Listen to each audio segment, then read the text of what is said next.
আমার কাছ থেকে আমার ব্যাখ্যা না নিয়ে আমাকে কাফির ফতোয়া দিয়ে দেওয়া, এটা কেমন ধরনের যৌক্তিকতা?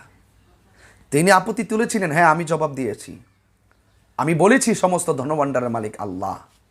আমি কোরআন থেকে দলিল দিয়ে বলেছিলাম সমস্ত ধনভাণ্ডারের মালিক আল্লাহ। হাদিস থেকে দলিল দিয়েছিলাম, রসুল বলছেন আল্লাহ আমাকে দেয়, আমি নবী বন্টন করি। রসুল কি বন্টন করেন? সম্পদ বন্টন করেন না। রসুল বলছেন আমি তোমাদের জন্য দিনার রেখে যাচ্ছি না। ইন্নাল উলামা ওয়ারাসাতুল আম্বিয়া। রসুল এলেম বন্টন করেন। এই এলেম যারা পেয়েছেন, সেই বেলায়েতের এলেম রসুলের পক্ষ থেকে যারা পেয়েছেন, তারাই খাজা গরিবে নেওয়াজ হয়ে গেছেন, তারাই গৌসুল আজম আব্দুল কাদের জিলানী হয়ে গেছেন, তারাই আল্লাহর অলি হয়ে গেছেন। তো সুতরাং রসুল আমাদের জন্য সম্পদ বন্টন করে না, এলেম বন্টন করেন। ইন্নামা আনা কাসেম ওয়াল্লাহু ইউতি। রসুল বলছেন আল্লাহ আমাকে দেয়, আমি নবী বন্টন করি। তো সুতরাং রসুল এলেম বন্টন করেন। সকল ধনভাণ্ডারের মালিককে কি আমি অস্বীকার করেছি? সব কিছুর মালিক তো আল্লাহ। তা আল্লাহ রসুলকে দিয়েছেন, তার মানে কি আল্লাহ খালি হয়ে গেছেন? নাউজুবিল্লাহ, এই মেন্টালিটি আপনার ভিতরে ঢুকে কেন? আল্লাহ তো হাউজে কাউসার সৃষ্টি করেছেন। আল্লাহ বলছেন ইন্না আতাইনাকাল কাউসার, নিশ্চয়ই আমি আপনাকে হাউজে কাউসার দান করেছি। দান করা মানে কি আল্লাহর এই মালিকানা আল্লাহ এটা থেকে খালি হয়ে গেছে? নাউজুবিল্লাহ মিন যালিক। আপনার দৃষ্টিভঙ্গি এরকম কেন? সকল বিচার তো আল্লাহই করবেন, সব কিছুর মালিক তো আল্লাহ। আল্লাহই তো হাসরের মাঠ সাজাবেন। এরপর রসুলকে শাফাতের দায়িত্ব দিবেন কেন? তো আপনি এত বিশাল বড় একটা আধ্যাত্মিকতার জগৎকে আপনি একটা ফতুয়া দিয়ে উড়াই দিবেন, আমার কাছ থেকে ব্যাখ্যা নেবেন না?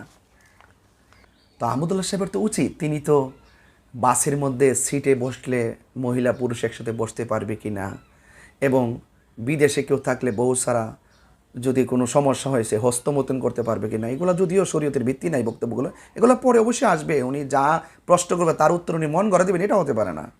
মদ পান করে নামাজে দাঁড়াইতে পারবে কি না প্রশ্ন করেছেন। মদ পান করলে শরীর নাপাক হয় কি না, তিনি বলছেন নাপাক হয় না। মদ পান করে যদি নেশা না হয় নামাজে দাঁড়াতে পারবে। কিন্তু আল্লাহ হাবিব সাল্লাল্লাহু সাল্লাম যে মদ পানকারীর ব্যাপারে 40 বছরের ইবাদত কবুলের প্রশ্নে সমাধান দিয়ে গেছেন, এবং তার তওবার ব্যাপারে যে বিধান রেখে গেছেন 40 দিন পর্যন্ত যদি সে তওবা না করে তার উপরে কি বিধান অর্পিত হবে।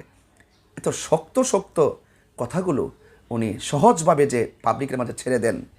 আজকে দেখেন এত বড় অন্যায় করা, এতগুলো মন গড়া বক্তব্য দেওয়ার পরেও, এত বড় ভুল করার পরেও ওনার সপক্ষের অনেক লোক কিন্তু ওনার পক্ষ নিয়ে আমাকে গালাগালি করতেছে। আমি যেই ভুল ধরেছি এই ভুলের ব্যাখ্যা না দিয়ে আমাকে ব্যক্তিগত অ্যাটাক শুরু করেছে। এটাকে আদৌ উচিত? তখন আমি আমার বিষয়টা আমি নিজেও কষ্ট পেয়েছি, এবং আমি যে আশা করে ওনার কাছে জানতে চেয়েছিলাম, ওনার এই নীরবতার দ্বারা আজকে যে এতগুলো গ্রুপ হয়েছে এবং পারস্পরিক সঙ্গীতের মাধ্যমে আমার বিরোধিতা করতেছেন, আমার মাথা কেটে নিয়ে এডিটিং করে আমাকে প্রশ্নবিদ্ধ করার চেষ্টা করতেছেন, আমি বললাম কি আর আপনারা করলেন কি? এই বিষয়টা কিন্তু আজও কিন্তু এই বিষয়টা দিনে দিনে কিন্তু এটার একটা সমস্যা বেড়েই চলছে। তো আমি আশা করব আহমদুল্লাহ সাহেব নীরব না থেকে তিনি উত্তর দিবেন, এবং যারা ওনাকে বাঁচানোর জন্য, ওনার এই বক্তব্যকে আড়াল করার জন্য হাজার মিথ্যার আশ্রয় নিতেছেন, তার আল্লাহর ওয়াস্তে আপনারা চুপ থাকুন। যিনি বক্তব্য দিয়েছেন তিনি কথা বলবেন। আপনারা আমাকে ব্যক্তিগত অ্যাটাক করে কি বোঝাতে চেয়েছেন? আপনারা যা ব্যাখ্যা দিচ্ছেন তা সমস্ত মন গড়া। আমরা প্রমাণ করব যে রাসূল করিম সাল্লাল্লাহু আলাইহি সাল্লাম 40 বছর নবুয়ত পাওয়ার আগেও তিনি নবী ছিলেন। এটা আমরা প্রমাণ করতে পারবো। রসুলকে নবী হিসেবে ডাকতেন, এটা আমরা প্রমাণ করতে পারবো। তিনি ভুল করেছেন, আমি তাকে ভুল ধরেছি।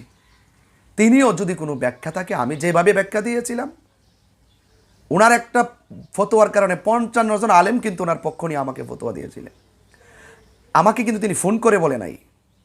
তো সুতরাং আমিও উনি যেই নীতির অবলম্বন করেছেন আমিও সেই নীতির অবলম্বন করেছি।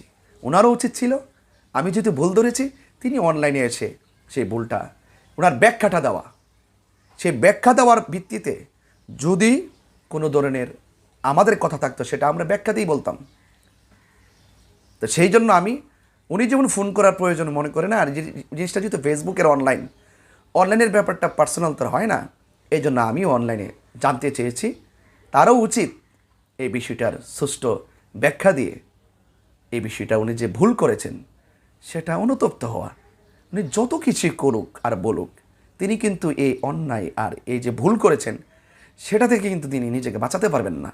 আচ্ছা। এটা